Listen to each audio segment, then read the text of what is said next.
అప్పట్లో నేను అనుకునేదాన్ని, I'm not doing enough in serving the lord.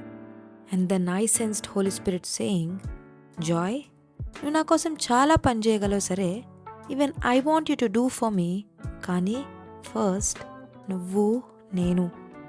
I created you because you bring me joy. I delight in you. I enjoy you spending time with me. It reminded me Genesis 3:8. First నుంచి ఆయనకు మనుషులతో దగ్గరగా ఉండాలనే మనసు. అప్పటి వరకు నేను ఆయన కోసం పనిచేసి నా రిలేషన్షిప్ దేవునితో బాగుంది అని నాకు నేను సాటిస్ఫై అయ్యేదాన్ని.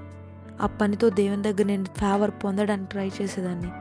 కానీ ఎప్పుడైతే ఐ హర్డ్ గాడ్ సేయింగ్, నువ్వు నాతో టైం స్పెండ్ చేయడంలో నేను ఆనందిస్తాను, come spend time with me, it changed the way I work for him.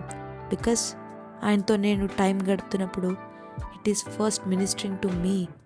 So ఎప్పుడైనా I'm not doing enough in serving the Lord అనిపిస్తుంటే, ఎ స్మాల్ సజెషన్, సింప్లీ ఆయనతో పాటు కూర్చో, open your Bible, and then you are going to say, but for me it is good to be near you, Lord.